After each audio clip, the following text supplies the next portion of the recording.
And, hilarious. I don't have our video pulled up. I think we're going live too. Oh crap, here we are.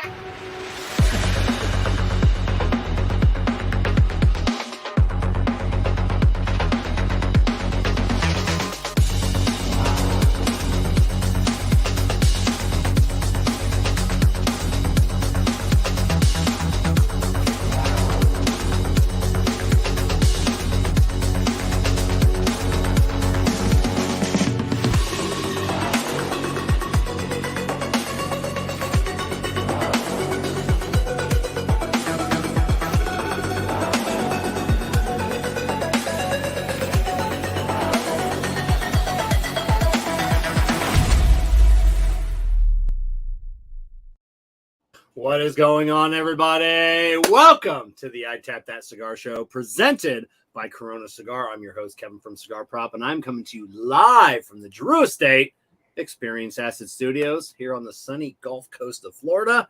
Joining me, as always, my co-host, Kerr Viajante of Stogie Road Cigars. What's going on, Kev?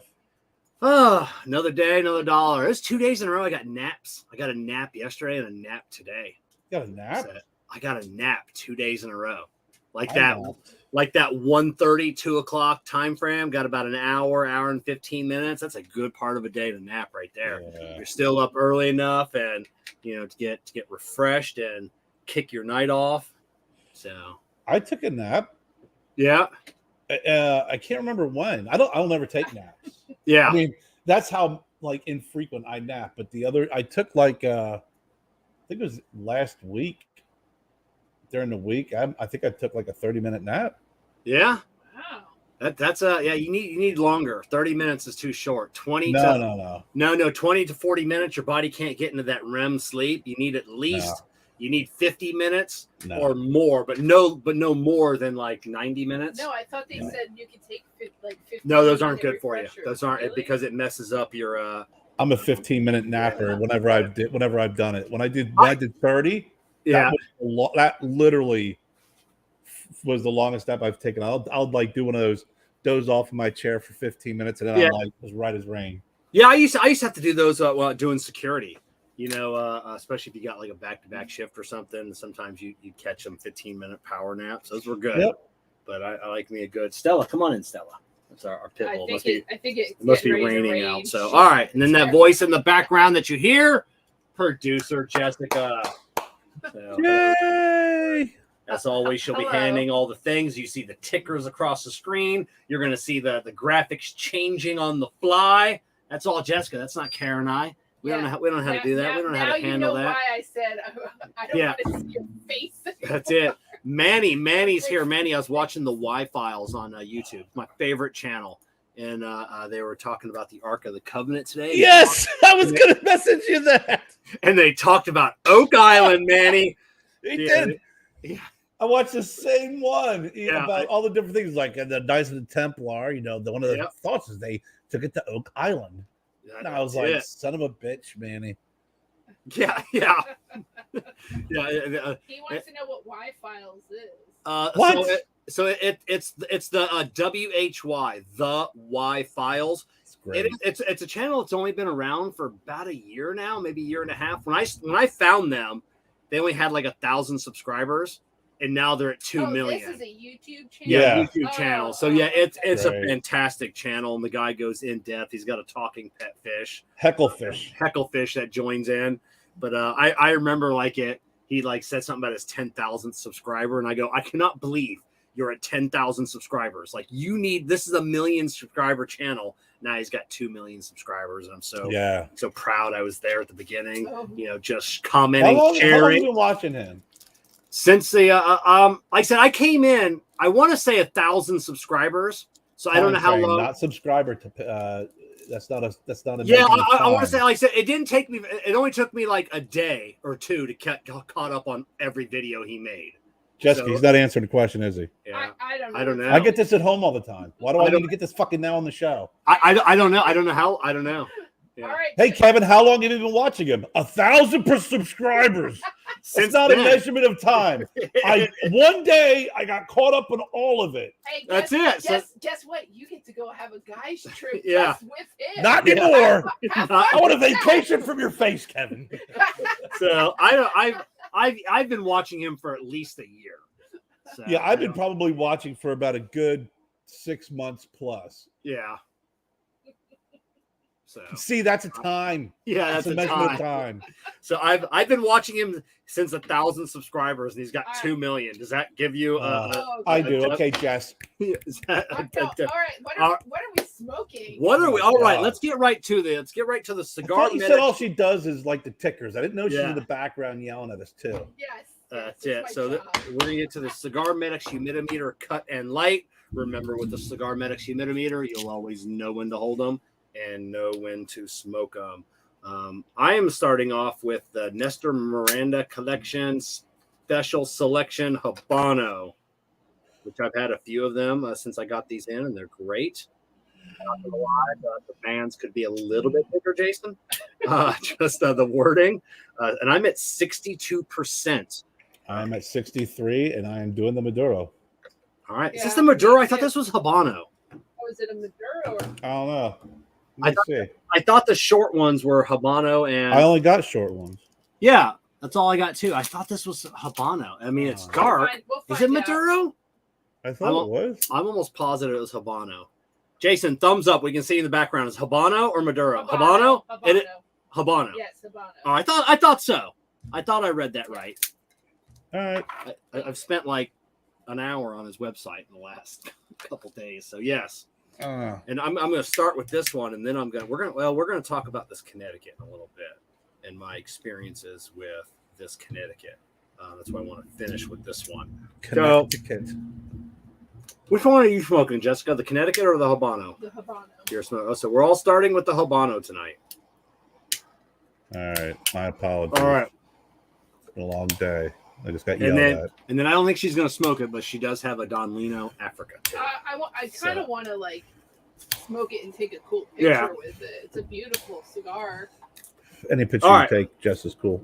That's it. Thanks. So all right, so we got viewers watching. All we're doing is lighting our cigars. The podcast. This is a boring part. People are listening to the podcast, going, "What's going on in the back? What's happening on the screen?" All I hear is the lighters going. So all right. That's it. Before we bring on our guests tonight, we want to take a moment to thank all of our show partners for making this the show happen each and every week. We really can't do it without them. So thank you to JC Newman Cigars, CigarMedics, Amendola Cigars, We Are the Muscle, Jake Wyatt Cigars, Illusione Cigars, deep in flavor, deep in your mind, K by Karen Berger Cigars, Corona Cigar, and of course Drew Estate and Experience Acid.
All right, waiting patiently in the Experience Acid Green Room is Jason Wood of Miami Cigar. Jason, welcome to the show. What's going on? How we doing? I'm doing good. How are you doing tonight? Very good, very good. Can't complain. Glad to be on with you guys. Yeah. First time. Yeah, we definitely appreciate that. Spending a little bit of your Monday night with us. You know, you're prepared to be on here 7:30 Monday morning, but yeah, that's what we got to mix it up, Kerr. We ought to just throw that out there, do a morning. I'm a morning guy. Yeah, you're a morning guy. Would you do a morning morning radio show. We could get some like horn honking things, like the morning zoo, and no, we'll definitely not. You gonna join us, Jess? I don't think that's gonna work. Yeah, no, it's not. Yeah, I don't know of many cigar guys, that are bright, except like the really old guys, like Nestor. He's probably up at like 3 a.m. every day.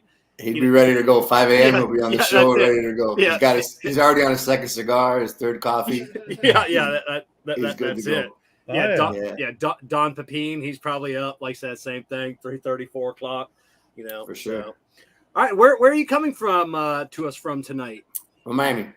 Yeah, we're based in Miami. So now you're a Miami kid, aren't you? Isn't that where you're born and raised? Yeah, born and raised in Miami. I lived here my whole life except for when I went away for college. I went to school in Florida State in Tallahassee, and then came back down to Miami. So this is my city. For good, for bad. Yeah. So there's a little bit of an accent. We don't usually see people pick up an accent from just living in Miami. Yes, you do. Yeah, it's a Hispanic accent. Yeah, you get it. My mom's Cuban. My father was born here stateside. Oh, okay. But living in Miami, even if you're Hispanic or not, you kind of pick up that accent a little bit. I'm kind of surprised you've never noticed that. That's I've never. The first things I noticed when I moved to Florida from Jersey, like the accents that people have in Florida. There's a lot of different ones, believe it or not. Yeah, and it's strong too. The accent is like when I went away to school, it was like then I really started to tell because when I was in Miami, it was everybody got the same accent. Yeah. And then when I went over there and started talking, I'm like, oh my god, they were like. Yeah. Your accent's so different. I'm like, what are you talking about? You have a regular accent, but then you're like, it's called Spanglish. Yeah, so we actually just learned the other night, where they speak the cleanest, what they refer the cleanest English in the U.S. is Colorado. Really? Okay. So yeah, it's the cleanest version of English. Anywhere. Well, I'll throw another one. Then I'll teach you guys where they speak the dirtiest Spanish. Okay. That's Miami. Is it? It's so bad. Our Spanish is terrible. Terrible. It's not proper. It's not correct. It's slang. It's all over the place, and it's Miami. Because it's such a like Mod Podge of different Hispanic cultures. Cuban, too, right? the DR. So, you mean everywhere. So did you grow up in? Obviously, your mom from Cuba. I'm assuming that's where you learn Spanish. Yeah, so my grandparents, my abuelo and abuela on my mom's side, at their house we needed to speak Spanish, and at the time we didn't understand it, but I'm glad that they did because that kind of forced us to have to still use it on a daily or every other day basis. Yeah. I did it with my children as well to make sure that they speak Spanish because once you start school as a little kid, it's all in English, so you're gonna lose the Spanish right away. So it's important to keep that at home, and it's tough because I speak to my wife in English. We never speak in Spanish to each other, but then. As our kids are older now, but as they were growing up, they'd be like, oh, why are you talking to mom in English and us in Spanish? And it was a constant fight. I was like, no, I don't understand. You need to speak Spanish. I don't understand English. But then they see me talking to their mom in English. They're like, it was a mess. But you have to really be dialed in always because you're just programmed to speak English. So then they try you all the time. They're like talking to you in English and you start and you're like, no, you got to talk in Spanish because it's so important down here. We've moved a couple of people through the years that lived in other parts of the U.S. and moved them to Miami to work with us here in the office. And it's just like you need to be so ready for that change because the signs are in Spanish. You go into a bank. Well, when you used to go, I guess nobody goes to a bank anymore. But when you used to walk into a bank, the signs were all in Spanish. Like they're like, how am I supposed to even operate here on a day-to-day basis? Like, I don't speak Spanish. I'm like, well, you need to learn because it's like Miami's like a different country. It's like not even part of the United States. Yeah, it's it's strange. I know, Kerr, you've been down there a couple times. We were down there twice, but it's all the billboards, everything. What do you mean? Driving through I've been to Miami thousands of times. Recently, yeah. So yeah, twice. Yeah. Oh, we live in Florida, but I've only been it's twice. Like Kerr said, everything's in Spanish, and then it's just, and then you get down to Little Havana, and it's just like that's. Like a different country. Forget about it. Yeah. all on its own. Yeah. Honestly, you could survive better here speaking Spanish and not knowing a lick of English as opposed to knowing English and not a lick of Spanish. Yeah. Really? It'd be yeah. It's wow. You'd be more comfortable, I would say. Like you'd be able to get through and get through a lot of situations better that way. there's very few places that you'll go that no one speaks Spanish there. Okay. But there's places that you go that no one speaks English. Yeah, I stopped at a gas station at like 6 a.m. when I was leaving, and I walked in and I was asking something about gum or something. And the guy just stared at me. I was like, right. Never mind, man. Forget it. I'll get that later on down the road. Yeah. We're gonna kick that can down. Yeah. That's it. We're just my breath will stink for another 10 miles. We're good. That's it. We'll get on I-75. We'll head just a little bit further north. Sure. So all right. Well, normally we start off with like the cigar journey of the guests that we have on, but you really don't have a traditional.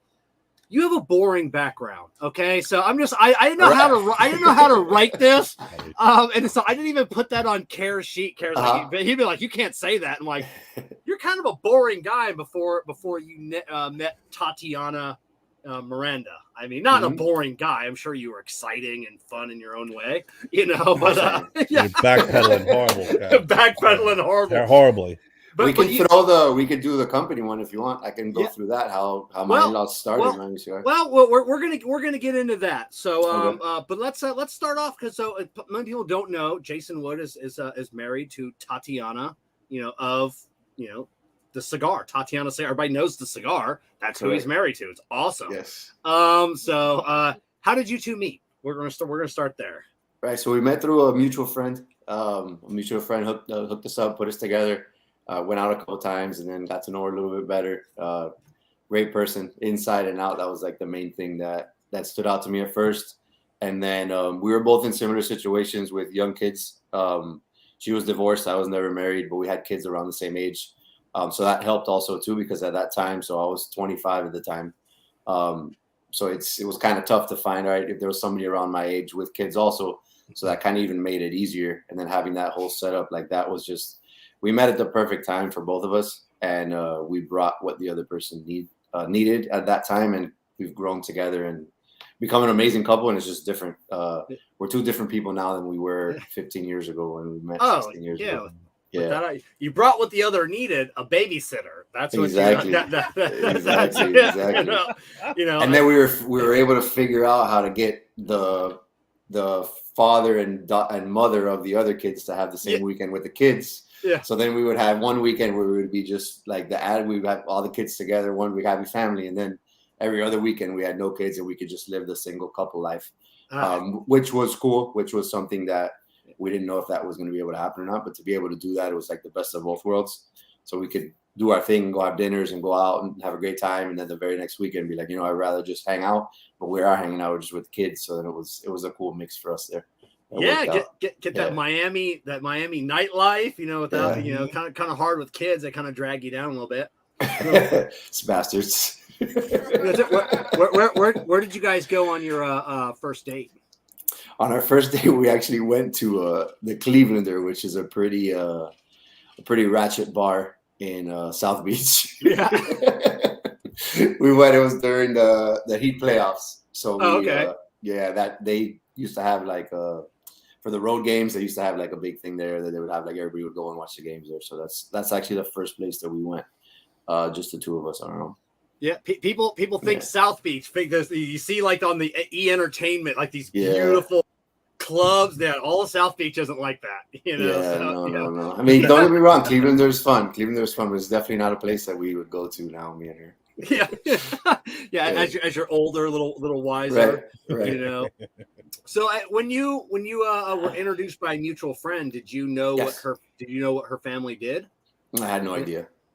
So and then at the were either you or her a cigar smoker? I don't know if because she was fairly young. I don't know if she was smoking cigars at that time. Yeah, so she smokes her Tatiana cigars, but I didn't even know that at the time either, and I didn't smoke cigars at all. Okay, so you didn't know that. That was going to be my question. I didn't know the timeline of Tatiana Cigars were out yet. If you smoked, if you like you're bragging to your guys, like that's my girlfriend right there.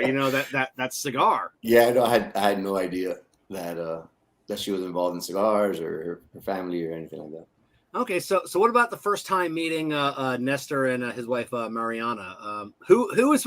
I would say who's more intimidating, and a lot of people say Nestor, but Not even close. Yeah, I would. That's what I was thinking. Not even close. Yeah, Mariana's Mariana's the one that actually started Miami Cigar. So Nestor will probably kill me for saying that, but most people know already. She's the one. She's the one that got this going. She's the one that got it moving. She is a very strong personality, very strong woman, like my wife is, and like our daughters are. She's very strong. So they were a good mix because they were always Mariana always worked inside the office, and Nestor was always the outside. So they never really had to. There wasn't very many tough decisions that went through there. When it was outside, Nestor would make the call. When it was inside, Mariana would make the call. So they're a good pairing as far as the business side of it goes. But Mariana is definitely the more intimidating one. Nestor's fucking awesome. Nestor's a great guy. Like from the beginning, he's just like, I want to hang out with this guy. Yeah, like he's cool. And he's a badass. Was he a big hunter back then? Because I know he was a hunter for so I imagine sitting there with all them trophies on the wall, the trophy heads, and you're sitting there like I'm dating your daughter and like thinking that your head could be on that wall. So it was he's a people person, so he he adapts well to anyone, any age, any ethnicity. He always finds a way to adapt. But like our start, we couldn't be more opposite to polar. Like he was a hunter and a cigar smoker, and I had never shot a gun or smoked a cigar. So it was like, okay, I like sports, and he didn't know anything about sports. So he's like, all right, here we go. All right, it's gonna be awkward silence. Yes. I mean, he killed if everybody don't know the story, I don't know where I saw that he killed a grizzly bear with like a handgun. I mean, that's how badass this guy, like a full on grizzly bear. So that he's kind of a badass. Yeah, but we just as time has gone by, like. So he's taught me a lot, and I've taught him a lot about the things that I like. And now it's a funny story on that one. It's so he sees that I'm crazy into sports. My family's crazy into sports. We take him to a couple of events, and then one day he comes. I don't know I forget where we were at. He's like, oh, so the Heat did good last night. I'm like, yeah, we had a good game. Blah, blah, this guy played good. That guy played good. But can you believe what happened with the Florida Panthers? And I'm like, no, what happened? He's like, you didn't see that? And I'm like, no, man, I don't really care about hockey. We don't follow hockey. And he was like, shit, I've been spending months reading the newspaper about the Florida Panthers so that I could talk to you about it. I was like, no, we don't read about that. And he's like, why didn't you tell me before? Oh my God. He's like, well, guess what? You're gonna learn about what happened to the Florida Panthers today. So sit down and shut up. Exactly. So that's just the kind of guy he wants you to be comfortable. He wants you, so he goes out of his way like to make sure that he was knowledgeable about sports. And now he's like, we see games together all the time. Like that's cool. He's a sports fanatic now. Yeah. Oh, right. So you go hunting with him? Yeah. So we're going. I haven't. So that kind of means I suck, I guess. And he's good. He's a good guy, and I'm a piece of shit. We're going. The first one we're gonna do now. We're going in November. Somewhere in Illinois to do pheasant hunting, which would be the first thing that I've ever done. So that'll be my first. That's a good introduction to my hunting. First go around. Yeah, so we'll give that a try. And There's a big difference between sitting down and watching a basketball game and then taking a gun and shooting an animal. Yeah. I'm assuming it is. And he's taking it light on you. He's got like these giant ox heads, and he's got all these big animals. It's like, we're gonna start you off with a bird. Tiny bird. We did. They taste good too. That's a good thing. It's not cheap to do some of the hunting. He doesn't want to waste his time in case he's a bad shot. Is that what you're saying? Yeah, he's like, like, people who are real hunting. Like, we're not talking about people who hunt like during deer season and all stuff. I mean, he like likes like the hunt, right? Yeah. So that's like a whole probably huge planned out like thing. Yeah. It's not like, let me just go shoot something huge. That's what my brother-in-law does. He's a big game hunter. He'll go over to like Africa, like shoot these crazy big things. So they've done that trip a couple of times. That's what the brand Africa came out after a trip that they went out there, and they caught a bunch of stuff in the office and in his house. His brother-in-law has. I don't even know how many heads mounted in his house too. A bunch of different. It's crazy. It was insane. and you're gonna have a pheasant head mounted. Yeah, that's absolutely, happily, proud. My proud. You're gonna bring it home and like, look, Tatiana, look what I got. You're like, that's or just a couple of feathers because you shot it wrong and you exploded the whole bird. Yeah, that's it. And it's just like, I don't know what to aim for. Exactly. Exactly. It's a So, bird. But it'll be fun. We got my son's coming with, and my brother and my father also. So we'll have a good squad out there. So how old are all the kids now? Our oldest she just finished her freshman year in Florida State. Oh man! And then we have twins, boy, girl, that are finishing their junior year in high school. Wow. Okay. Yeah. So all a little bit older makes it nice. Get out of the big kids, house. Big problems. That's it. What do they all want to do? Does any of them want to follow in the family business? So it's fun. We talk about that all the time, and we never had one. But my son is starting. My son is probably like the bougiest of my kids, even though the other two are girls. Like he's the one that likes all the nicest stuff. So he's starting to see how much things are, and he's like, "Oh, that's expensive." He's like, "Yeah." I'm like, "Yeah, I know, I get it." And he's like, "All right, maybe I need to start working at Miami Cigar with you." And I was like, "Oh, maybe." You gotta see. But the girls, so the oldest one, she's in sports. She wants to do sports medicine.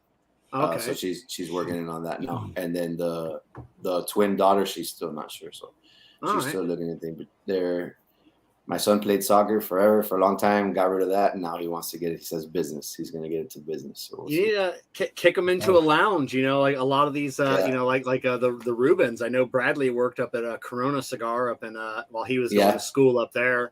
Right. Get into a lounge, exactly. Get your teeth.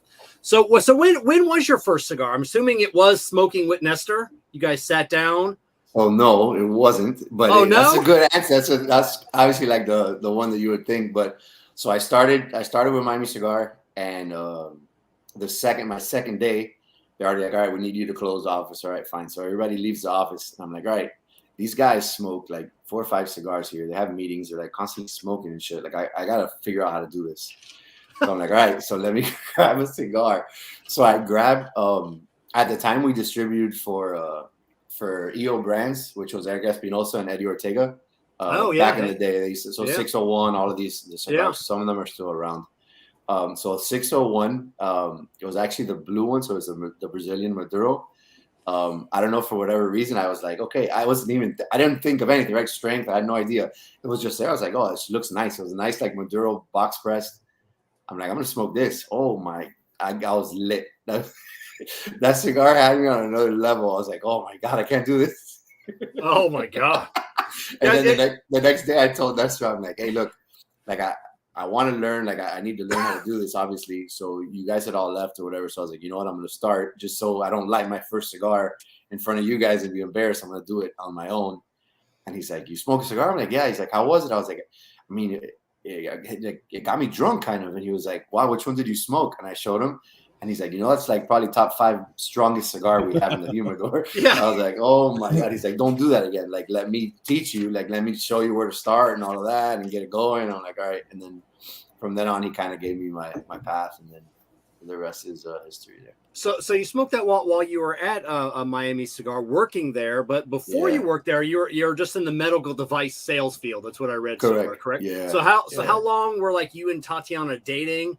So where did that progression go from leaving the medical device field? So we were together for almost 4 years when I started with Miami Cigar.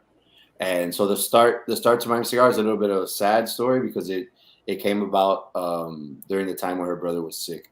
So her brother was sick. He was the one running the company inside. Eventually, he passed away, unfortunately, at the young age of 38 years old. So the company continued, but Nestor saw that he needed to get somebody, family or as close as possible as family in there. And we had already been dating 3 years. I had a great relationship with his daughter, with him as well, and his wife. And he had constantly, so for the last, I would say maybe 18 months leading up to that, we were already talking about it. And he'd like, oh, do you like your job? I'm like, I mean, I like the money. I was making good money there, but am I passionate about it? Not really. I mean, you're in the operating room. The surgeons are using your equipment. To them, you're never going to be shit. Like, they're God's gift to medicine. And if whatever goes wrong, they're throwing shit in the operating room. They're telling you that your shit sucks. And I'm like, that part sucks. But, I'm done at 3:00. I'm working in scrubs and sneakers. I'm making more money than any of my friends. Like, I'm pretty happy, like, in that sense of it. And then he's like, all right, well, how much you making? I told him. He's like, all right, well, when you come with us, you're not going to make anywhere near that. And I was like, oh, okay, great. Like, let me sign up for that. Sales pitch. Yeah. Yeah, Kerr, is that how you hire people? Yeah. Right. So then again, the pitch again, and then the fourth time he was like, "Look, this is, it's still your decision, but you need to think about like the future of your family, and the future of this family.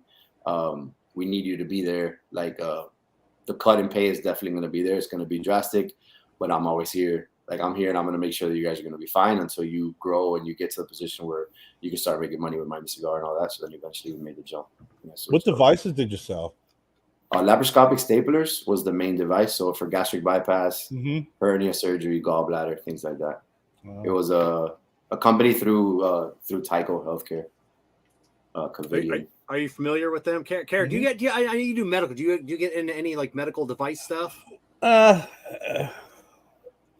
We've had potential. I got a buddy who does medical device, and same thing. It's like, he goes from pharmaceuticals to medical device, and it's, everybody always has the same idea. Well, I know it's this beeper wearing 24/7.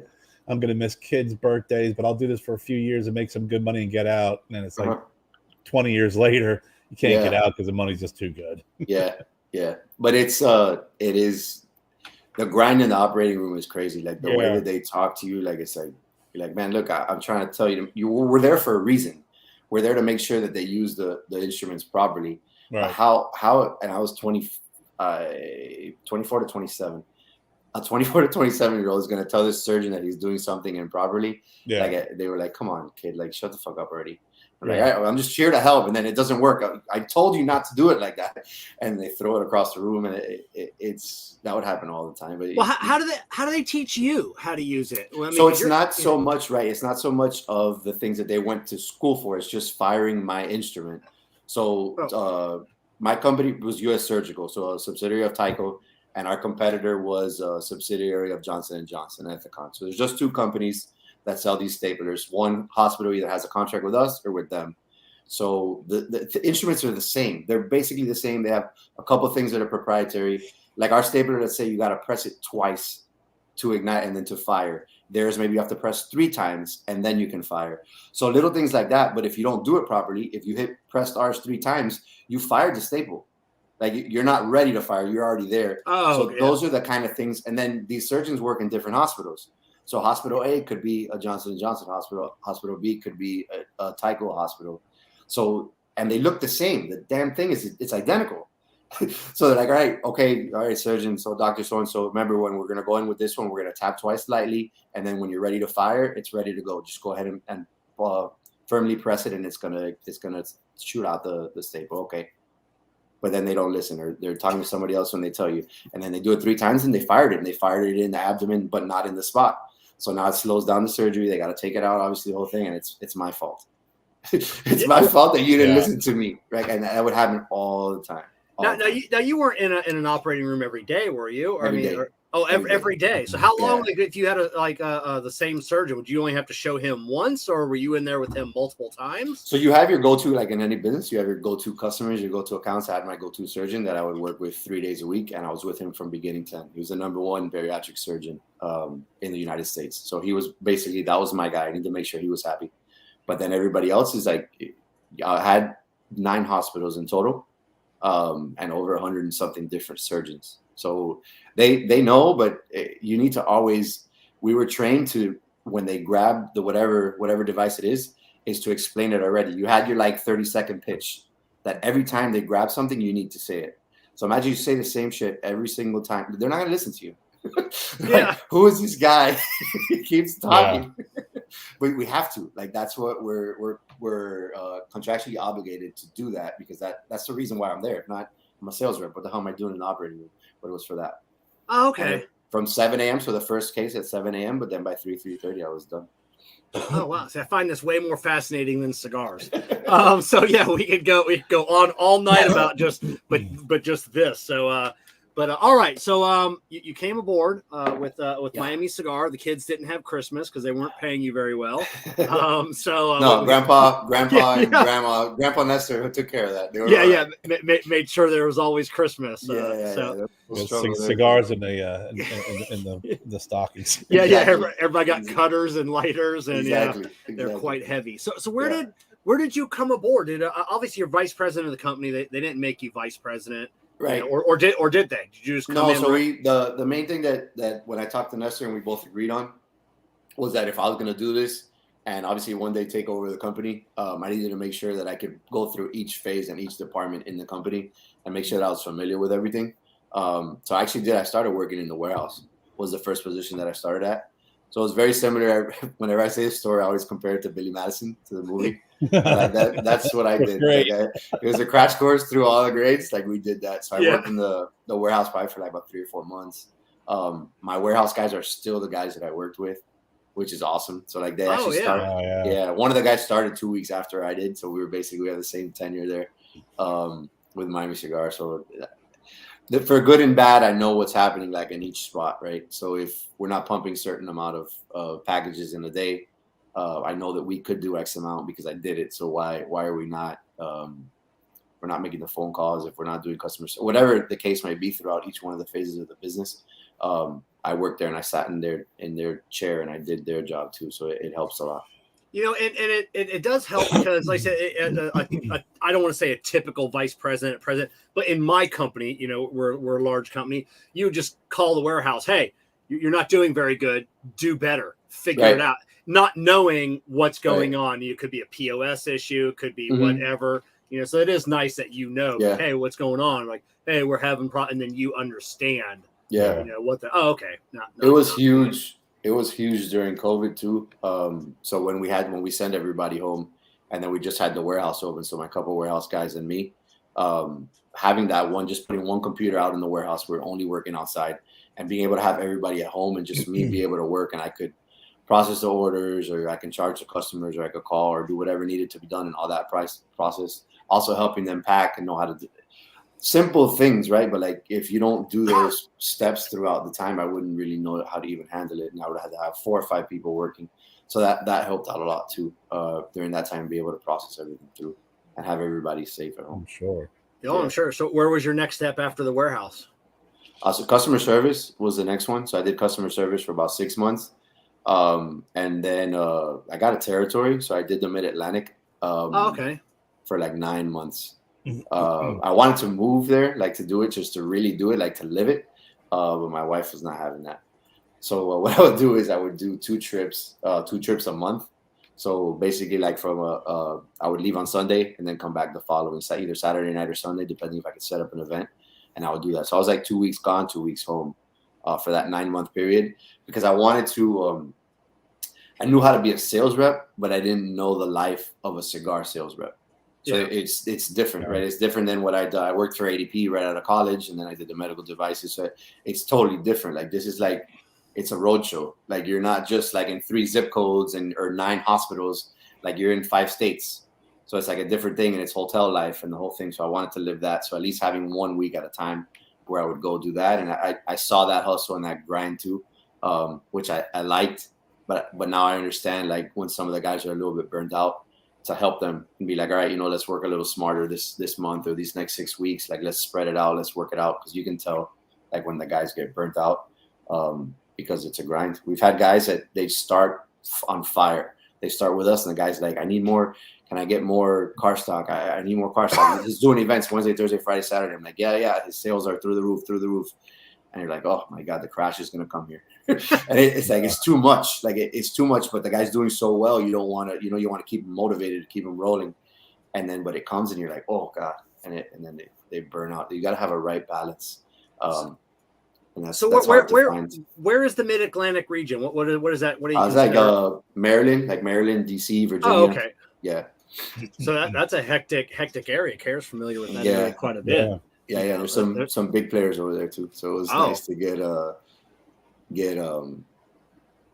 my feet wet with some of the best guys. So some of it was very interesting. I can see you lounge back in the old medical device. So what you're going to do is take this cutter. You want to you want to open it up, 2.5 inches, and then just telling people how to cut it. So this whole time, were you ever thinking if because you and Tatiana weren't married yet? Were you ever worried like if this doesn't work out, you're going to get fired? Like if, you always know, like at any job, right? Like this could happen. You could get fired at it. But I always knew I had never burned any of my bridges that I had with previous employers.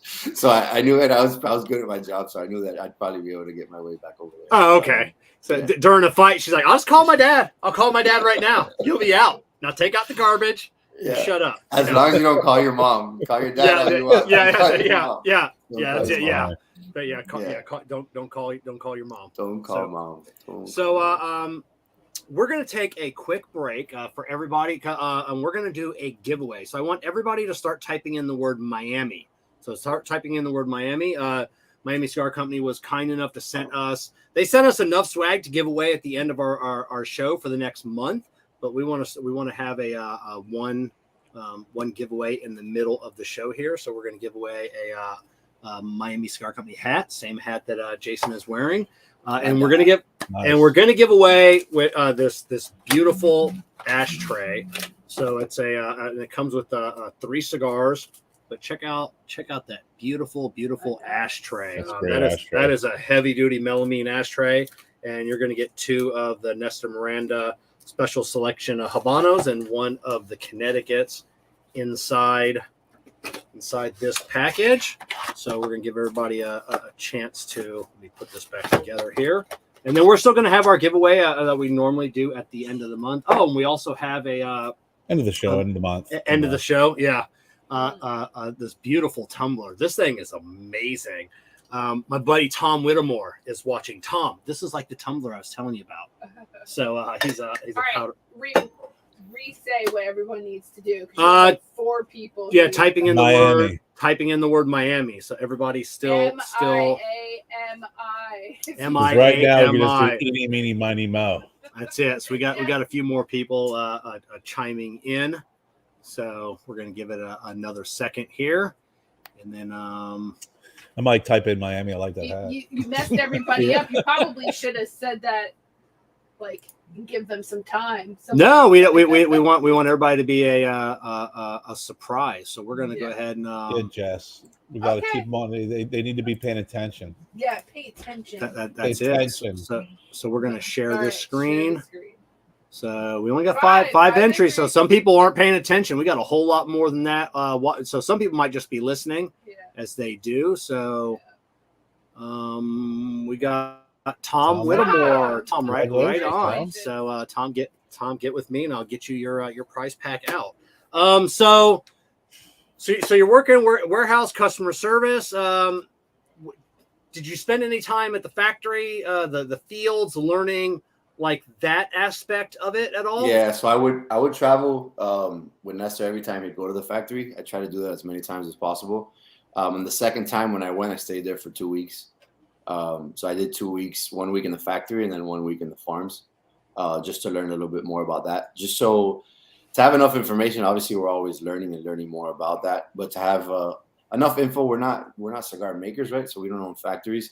But having to know enough information about it where you're at least pretty dangerous with what you have and what you know, and you can help your sales force actually sell the cigars and whatnot and be familiar with it. So that was the first step, but it's just constantly learning every time we go. So we would go on a monthly basis. We're always in the factory. So that's kind of just like you absorb a little bit every single time that you go and learning that way. But for an extended amount of time, I did 2 weeks was the longest time that I've been in the factory. And that's especially for a Miami kid and going to another country, essentially that's not what you're used to. So that was probably a little bit of a culture shock because you were going down to the DR, La Aurora, correct? Yeah, so you get a little third world juju. You get that, but at least I speak Spanish, so like that it could have been so much like worse. If I didn't speak Spanish, I would have been miserable there because I couldn't even communicate with these people. But it was it's different things, like things you take for granted, like living in the United States, and then you go outside and Santiago and the DR is not even like it's a beautiful country and it's developed and the whole thing, but it's still like so far off from living in the States. I'm going to be down there this summer at the La Aurora factory. Okay. So I can't wait to meet Manuel. I can't wait. I've never met him. I've never talked to him. That's my guy. Can't wait to chat with him and he's good people. Oh yeah. So now we're going to back up the hit because you had mentioned you don't own your own factory, you don't own your own fields. Correct. Which people still think, Nestor Miranda, they think. Before I started doing this research on the show, I thought you guys were big, like way bigger than what you're still a fairly small. You're still a boutique company. Yeah. I we're thought family owned, small. That's it. Yeah, very mobile. I thought you had 12, 15 blends. You had factory, and then I looked up and like for as big as the family is, kind of a small boutique company. Let's go back, like the history of Miami Cigar, how it got started. Yeah, so Nestor and Mariana, they came from Holguin, Cuba, and I always say they came with the American dream, right? Like their thing was like, we're gonna come here, we're gonna come to the United States, and we're gonna live that American dream. But it goes hand in hand with our tag. Like our company tag is One Life, and One Life is the best way to explain my in-laws, Mariana and Nestor's. They came with their one life, like everybody has, and there was decisions that needed to be made. And through blood, sweat, and tears, like their hard work and dedication got them to where they wanted to be. If it was working 2 jobs, if it was working 3 jobs, if it was whatever it had to be done, moving. They've lived in 10 different cities throughout the United States, just following Nestor's dream, and Mariana's dream to be able to one day like live it out and be successful in the United States. So this moving all came about when Nestor started working for Southern Wine and Spirits. So he actually worked for the importer, which is Shaw Ross. Setting Spirit. So Aguardiente Cristal was one of the big ones that he introduced. So he worked for the Latin American division of Southern Wine, and they introduced a bunch of liquors into the United States. And he just traveled throughout everywhere, finally making it back to Miami. And then when they made it back to Miami, they locked in here, and then he started meeting all his contacts. And his wife one day told him, you have all these contacts at all these liquor stores. And they had just met a guy that made cigars. She's like, our kids are a little bit older now. Why don't I start trying to sell cigars like to your accounts? They already know who you are, and I'm going to come in as your wife, and they're going to buy cigars from me. And he was like, all right, well, let's do it. So they talked in 1989. She talked to this guy. The guy was like, all right, yeah, I have cigars. She would have them in the trunk of her car, and she would go every day. She would drop the kids off at school, and then she would visit. She would do his exact route and visit every single liquor store and sell cigars. And that's how Miami Cigar came about. Wow. The trunk of a car in 1989 selling to liquor stores. So I read a story about it on some weekends. They would leave Miami and they wouldn't come home until they sold $1,000 worth of cigars. Right. So they wouldn't be able to stop. So they put their goal, like let's say it's 1,000, and then Nestor would tell her, okay, so we're gonna work through, and we're not gonna eat dinner. We're gonna stay at a hotel till we sell X amount of dollars. And it started like at $500. All right, we sold $500. Stop. They would stay in this hotel, eat, awesome, great. Next day, do it again. Then like the next trip, you're like, all right, now it's $750, and the next trip, now it's 1,000, now it's 1,200. Like, so they built it up that way.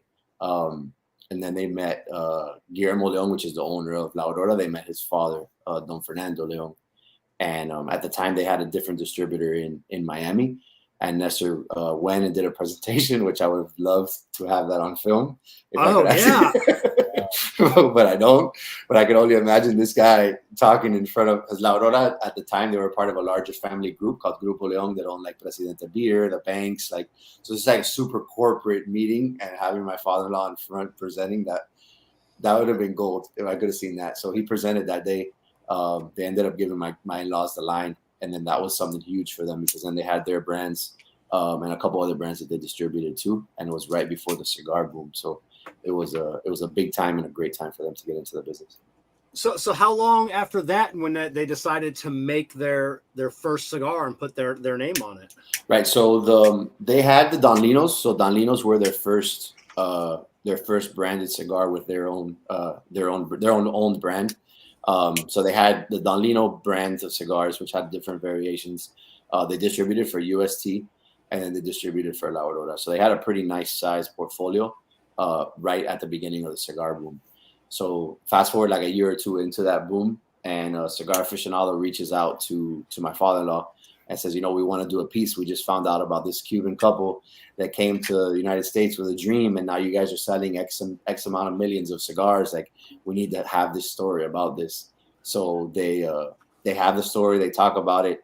My wife at the time is in University of Florida. She went to school in Gainesville.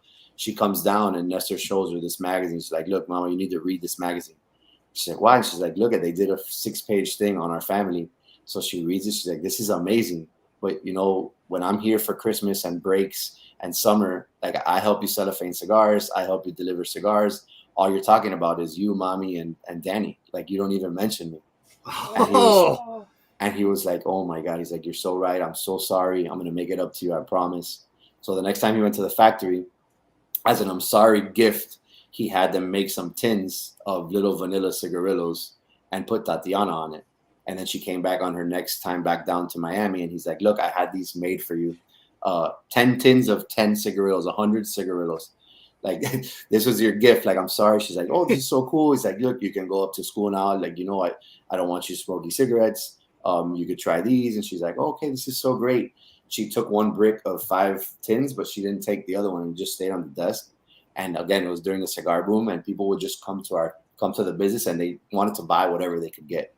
And so one of the customers went into the office, and Nestor was like, I'm so sorry. I don't have anything. Like, give me another 2 weeks. Hopefully we're getting another shipment. I'll see if I can get you something from there. He's like, how about that? What's that? He's like, what's what? He's like, what are those tins on your desk? And he's like, oh, this is a gift. Like, and before he could explain what it was, he's like, how many do you have? I'll buy them all. And he was like, oh, well, I don't have any yet, but I can have some in a couple weeks. So he wasn't even thinking. That's how the brand was born. I didn't know. I've never heard that story. So it was an I'm sorry to his daughter. And he didn't think, Danny was very cigar traditionalist. Like, he never thought about having a name, like a family name on a cigar, or flavoring or any kind of infusion into a product. They were purists. Like, they were just with the pure, and he didn't want to release that cigar. But his dad was like, look, I can sell this. Like, I don't know why we didn't think about it before, but we can sell this product. And that's how the brand started because Cigar Aficionado. So thank you, Cigar Aficionado. Yes, cigar. Yeah, I mean, even if your dad just mentioned the name, her name, all I had to just mention her name, and that cigar that, you know, would have never appeared. It would have never tens of millions of people. Yeah. You know, I don't know anybody that's never not smoked a Tatiana. That brand now has like over 150 SKUs, 10 sizes. It's a beast, and thankfully, it's a quality product that's consistent, and the consumer base knows what they're getting when they buy our product, which is great, and it does very well in the market, thankfully. So what is like currently? You know, I know Nestor, he just celebrated his 80th birthday last year. This year. What are the roles for him and Mariana? What are their roles in the company today? Are they still like day to day? You know, they're in it, very active, or? So Nestor will. He's still obviously our face. He's the one that everybody wants to see. He's the one that everybody wants to meet, get the autograph, take a picture, the whole thing. He's always he's in the street. He's not much of an office guy. He goes to the office basically every day. He'll get a cup of coffee, be like, you have some time to smoke a cigar, sit outside, shoot the shit. Sometimes I can, sometimes I can't, but he's always got a crew of people out there. They smoke, they hang out, and then he goes to do his day. His day consists of 3 to 4 cigar shops, playing dominoes, smoking Nestor Mirandas, and drinking Macallan. So that's what it's awesome, because it's work also, because he's at the same time, these stores that he goes to, they're constantly buying our product to the point that, so he'll run, let's say, for like 3 months, these 4 stores every day. And then after 3 months, he'll switch. He'll be like, all right, whatever. He's going to pick a new set of 3 or 4 in Miami to go to, and he'll go to them every day. And probably half a dozen times I've gotten calls from these stores. They're like, I can't believe Nestor did that. I'm like, did what? He's like, he came to the store, filled it up with every single one of your products, and now that we have everything, he left and he went somewhere else. I go, listen, all right, first of all, that's not the plan, right? Do you know, is there any place in the world that you go to every day for 4 months in a row and you don't get bored and you keep going to that same place? Yeah. People get bored. And I go, and that's not the way it is. In 5 months, he's probably going to be back at your store. It's just the way it is. And I go, and by the way, how many other brand owners have been to your store this year? Right. Spent that much like, time. Oh, this guy came last week and this guy came 2 months ago. That's awesome. Did he come every day for 4 months? Yeah. And they're like, oh, yeah, right. You're right. I bet you sold pretty well every day from 1 to 3, because they knew that if they went from 1 to 3, they were going to be talking shit with Nestor Miranda, smoking cigars, having coffee, and having a great time. It's like, it was our best 2 hours. But now we don't have it anymore. I'm like, Okay, well, I mean, but there's only one of him. He can't be everywhere. Well, that's it. And I'm sure people get used to smoking those cigars every day. I'm sure those 100%. sales continued, to go up. You smoke the same cigar every day for a couple of hours. You're going to get used to that cigar. 100%. So that's his thing. Mari's not as involved as much as she was in the past. She's just enjoying being a grandmother now and being with the grandkids and spending time with her daughter as well. So she doesn't come by the office as much as she used to. But at the end of the day, I mean, they put their time in to build this business to the level of where it's at. And it was just my job and my team's job to continue that and get us to the next level. So they deserve their time off or whatever they want to do. Now, the doors, obviously, it's their door, so it's always open. Oh, yeah, that's it. Now, did she ever get the cologne? Did she ever release a Nestor of the cologne? I read an article somewhere. She wanted to release a cologne at one point. Did that ever never happen? There's a lot of things like that that we almost did and never did, which is probably for the best. Probably for the best. Yeah. Now what about Tatiana? Does she involved in the company at all? She goes. She's in the office now more than she used to be. So post COVID, right before COVID, we had a flood in our warehouse complex, and our whole entire office got flooded. We needed to redo the whole thing, and then redoing our whole office, set up an office for her where she can get her stuff set up. So she handles some of the other family businesses, but also she's big into obviously her brand. She likes to see whenever something new or repackaging or things like that are done. So she asked me a lot of questions about it, but as far as the day-to-day, she's not as involved in that part.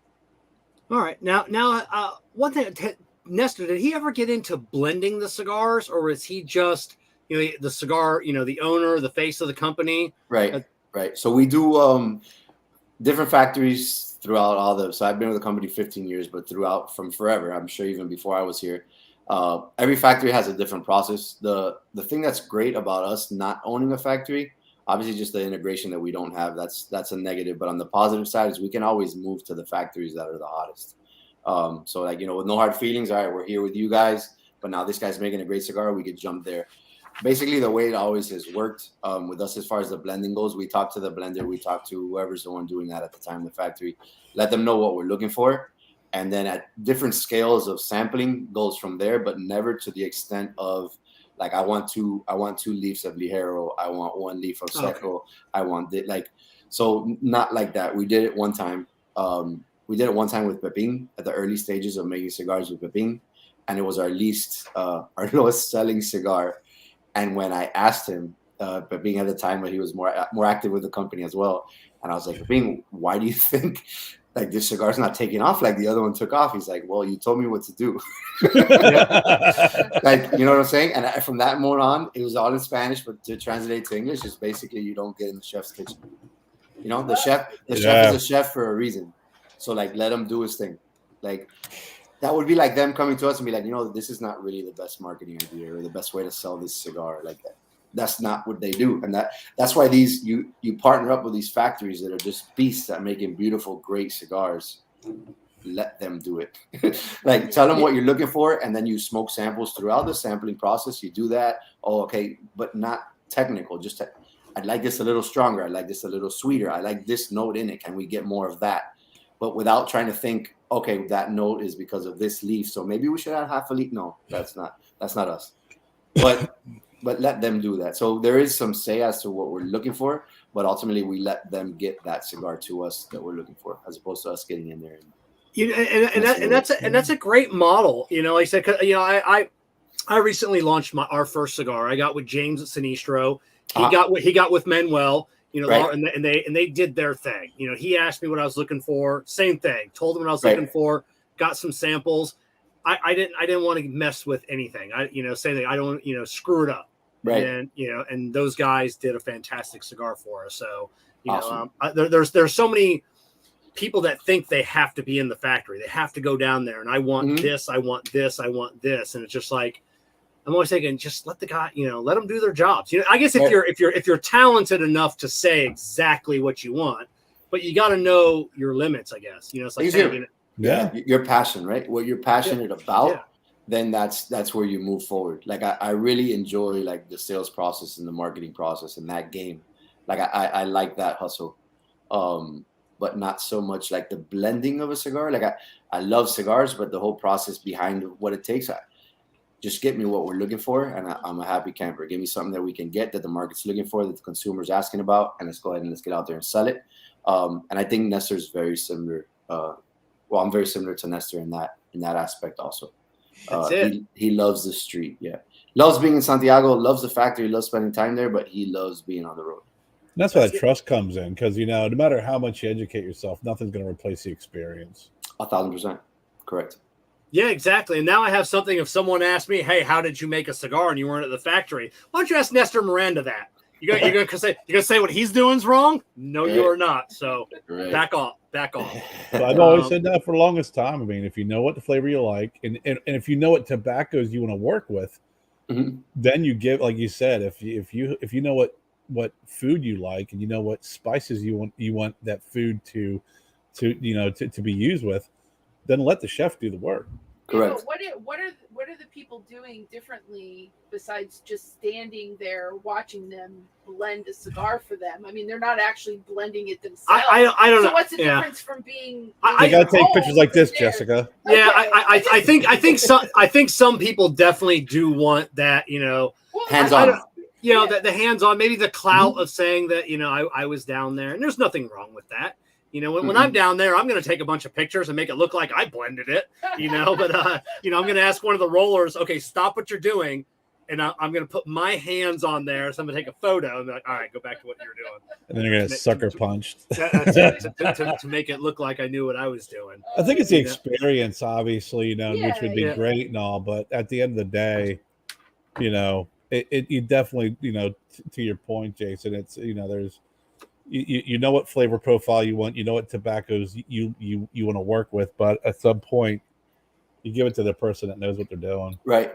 But you could do it. I mean, you see there's a lot of guys that didn't come, they're not from the tobacco family, and they learn and they figure it out, and they're great blenders now in our industry. But it's like you really need to have the passion for it and go tobacco by tobacco, like pure grade by pure grade, and smoke. This is what this smoke tastes like. This is what this tastes like. This, you need to know what each ingredient tastes like separately, then putting these two together. Now, if these two together taste like this percentage of this and this of this tastes like this, like it's a hustle. Like that's like a talent. It is. And you have to, first of all, right, the talent, you have to have it. Like some people just don't have the palate for it. And then you got to have the time. And again, the passion, going back to the passion, you got to have the passion for it, because you have a guy sitting on the other side of the table that's done this for 40 years. Like, you just be like, all right, man, just do it. Like, this is what we want. This is what we're looking for. Like, let's get a bunch of different ones that smoke a bunch of different stuff. I'll tell you what I like from each one, and let's put it together. That's it. That's what you know how to do it. Yeah, and I've said on the show in the past, I don't have the palate to blend a cigar, but I have the palate to say I would like this a little stronger. I don't know how to do that. Right. Or I want this a little sweeter, or like I love when I get that chocolate note on a cigar. I'm like you said, how do I get that more of that chocolate? Can we do something? Is that possible? Right. So that's what I that's what I would be. But I disagree with you, Kevin. I think you got a good palate, and I think with all the effort and attention. No, hold on, let me finish. Hold on, Jessica. Snap fingers. But I think with all the attention and the effort and the education that you put behind, like researching the show, if you took that and put it into tobacco, I think that you'd be very knowledgeable. I don't think you'd be blending cigars in Nicaragua. No, I don't. I definitely think that your ability to be able to disseminate between flavors of a Seco versus a Viso, and then how that's going to taste together, and then I think that you have that in you. I probably, but it comes back to what Jason says. What Nestor has is that passion for that. I don't passion and time. Yeah, I don't think I have the passion to really. I'm a cigar nerd. I love knowledge, but I don't think I have the passion to delve that deep into it. Right. I like a fit. Like Jason and Nestor, they like a finished product. As long as I'm getting the best product that factory's putting out. That's what I call that unrealized potential, Kevin. Okay, yep. I'm sorry. I didn't mean to hijack the show. Okay. So speaking of fantastic cigars, let's get into a couple of the blends. We kind of touched on all of them very briefly. We're going to start off with what I'm smoking now, and I want to preempt this with something. So unlike every other show that's out there, not every other show, but there's a lot of shows out there. Jason, you've probably been on them. You've seen other shows to where they like fawn all over their guest. Oh my God, this is the best cigar ever. I love this. This is the best, whatever. Right. Kerr and I, we don't do that. We've never done Love that it. ever. Like I said, it was like, oh, hey, I like your cigars. They're cool. Right. But when I was doing this show, researching this show Saturday night, I opened up the packages and I started off with the Habano. Great cigar. Then I lit up the Connecticut, smoked it. I lit up another Connecticut, smoked it. I lit up a third Connecticut. I smoked it. Yeah, and I yelled at you, and I was like, "Are you going to smoke all of them? All of them. I even get to try one." So after smoking my third Connecticut, I walked over where Jessica's sitting, and I have a whiteboard that's on. It's always, and it's my running list of cigars of the year. We always do our cigar of the year, and I went up there and I wrote the Nestor Miranda Connecticut on my board for cigar of the year, as in my running tally of different cigars. I've never even considered a Connecticut in all the years that I've been doing this. This cigar was unbelievable. I mean, I haven't smoked 3 Connecticut's in the last 2 or 3 weeks, and I've smoked 3 back to back. I'm on my 3rd one today. Of your Connecticut. Yeah, I'm gonna have to take them. Yes, from you she is. I am gonna go online because these were supposed to be given away. I am gonna buy another bundle, and then get make sure we have plenty to give away. So let's start off. So congrats. Huge. Like I said, we don't ever do this ever on the show. It's the first time ever that I've fawned over a cigar. That makes me happy because that's my cigar. That cigar is it? I like. That's the one that I like the most. Yeah. So the whole team, they always say, they're like, oh, you always smoke the Connecticut. I go, I think it's a badass Connecticut. Like, I love this cigar. And they're like, oh, they smoke Habanos, they smoke a lot of Africas in the office too. And I'm like, I love those cigars too, but I really like that cigar. I feel like it's got a little bit more spice, a little bit more kick than your average Connecticut does have. And it has to do with where it's made at Pepin's. It has that Pepin spice that he has on his other cigars. I didn't know that's where this one was made at Pepin's. Okay. Yeah. So it's got a nice kick to it, not being overpowering. Obviously, you don't want that out of a Connecticut wrap cigar. But it's not so just like bland as some other Connecticut cigars can be. I can smoke that cigar at any time of the day. Like I really enjoy that cigar. I think you got some extra points too, Jason, because it not only is a fantastic cigar and Kevin put on his whiteboard, but if it annoyed Jessica, that probably gave you a little asterisk next to that cigar. Because Kevin like will be like, oh, you can't like smoke this cigar right now, or like we have to hold on to this. And I'm always like, let's just smoke. And then he smoked almost like he kept smoking them. And I'm like, I didn't even get one. So yeah, like if it annoys me. She still hasn't had one yet. And it's just a beautiful cigar. And I think I keep coming back to it because there's an underlying flavor that I don't want to say flavor, but a note that I just can't put my finger on. And I keep coming back to it. And it's like some kind of baking spice. And I don't know. I don't want to say addicted because if the FDA might be watching, they'll use this against us during one of the what are they putting in that? He says he's addicted to the cigar. So to the spice. That's it. So, and then we're smoking. In case anybody wants to know like the size we're smoking, and I'm really interested. I'm definitely going to go and get some different sizes. These are like you call these the coffee breaks. Coffee break, right? So it's a short Robusto. It's a 4.5 by 50. It's the size. That's the size. Like that's the one. Because we have it in a Toro. Our Toro and that brand is a 5.5 by 54, and then the larger 6 by 60. But that size, the coffee break, 4.5 by 50. That's the size. That's when the Nestor Miranda Special Selection came out.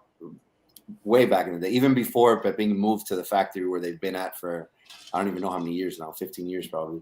That's where that cigar was born, at his original factory.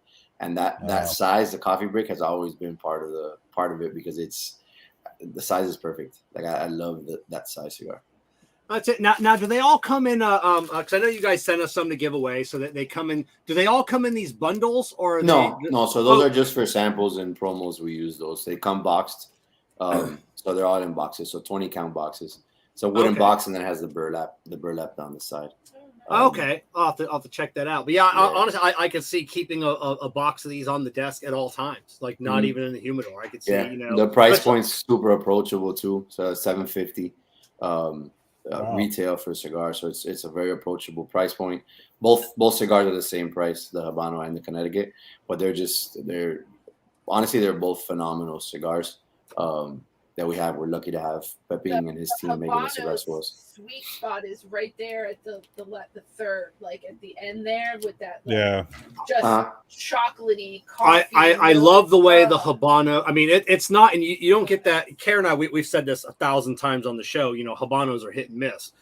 You either get a great one or you get one that's a little bit sour.